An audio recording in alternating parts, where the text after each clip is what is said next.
La plupart du temps, quand on évoque Christopher Reeves un peu dans le cinéma, c'est toujours penser à son rôle de Superman de Richard Donner en 1978. Mais quand tu regardes un peu et tu parcours la filmographie qu'il a faite, tu te rends compte qu'il est quelqu'un qui jouait beaucoup dans des comédies dramatiques, voire même des comédies romantiques dramatiques.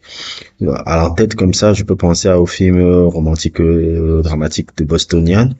Mais surtout, je pense que la meilleure performance de Christopher Reeves, je pense même le meilleur film dans lequel il a joué, reste toujours Somewhere in Time de Jean Schwartz avec Christopher Reeves, lui, et Jane Zemo.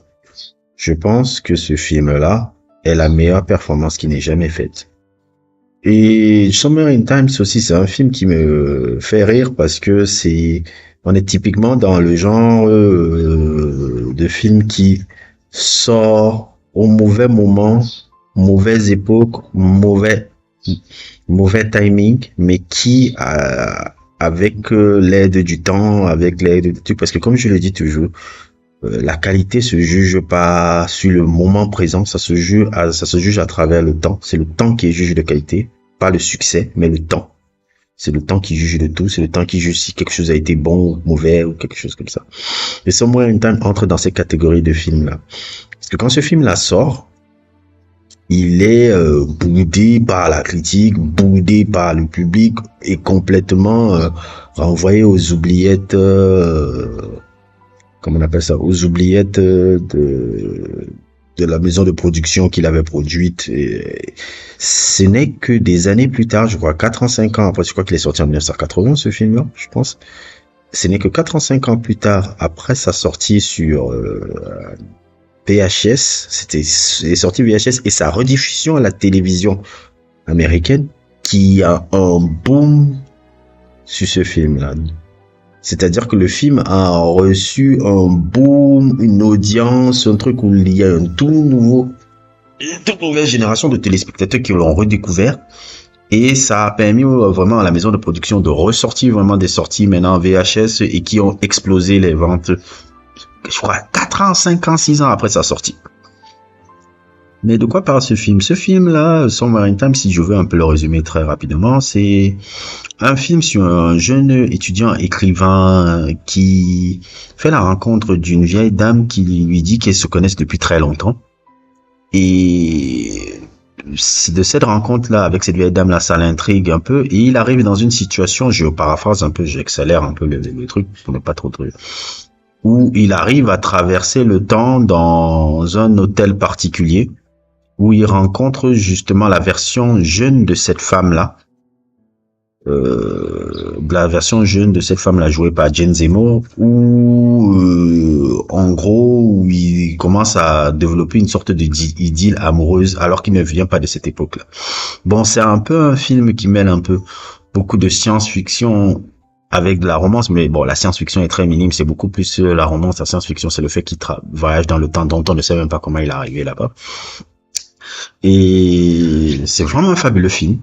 Non seulement par le jeu des acteurs, mais surtout par la fabuleuse musique de John Barry. Je pense que c'est ça qui fait la beauté de ce film-là, la musique de John Barry et surtout la performance de Christopher Reeves, que c'est là où je me disais, en fait, tes rôles, c'est les rôles de grands blondinets à la Humphrey Bogart dans Casablanca. En fait, c'était les types de rôles où Gary Cooper un peu dans, comment s'appelle encore ce film là, Fountainhead. Je crois que c'était ce type de acteur qu'il était. Et l'histoire de ce film me fait tellement rire en fait. Pas le scénario, pas le truc, mais l'histoire même de ce film. Ce film, le fait que, comme je vous ai expliqué au début, il n'a pas eu le succès. Il n'a pas eu le succès quand il est sorti. Mais ce qui est encore le plus drôle, c'est des années après, je crois que c'est en 1990, il y a un groupuscule de fans qui ont commencé à envoyer des lettres un peu partout. C'est pas qui ont commencé à créer une association de ce film-là. Une association de ce film-là où généralement de Somewhere in Time, les fans de Somewhere in Time de par les États-Unis ou par le monde et de se réunir chaque année à la date de la sortie de ce film pour le regarder, converser, justement à l'hôtel où justement le lieu, l'hôtel où tout le film se passe, en fait à l'hôtel où la trame du film se passe. Donc, il le faisait chaque année. La première édition, Christopher Reeves est venu pour justement un peu les présenter. Et c'est comme ça qu'il y a une rituel qui s'est commencé chaque année, depuis chaque année, où des fans du film se sont rencontrés, même dans cette convention-là. Il y a des couples qui se sont rencontrés là-bas, il y a des familles qui sont nées de là-bas dans le film. Et jusqu'à aujourd'hui, c'est une convention de partir tout le temps à la date de la sortie de ce film-là, pour regarder non seulement ce film et revivre un peu les mêmes moments, la trame de Somewhere in Time. Ça n'a aucun sens. Je sais pas si je l'ai bien expliqué, mais c'est le truc qui me fait le plus rire quand je vois l'histoire de Somewhere in Time.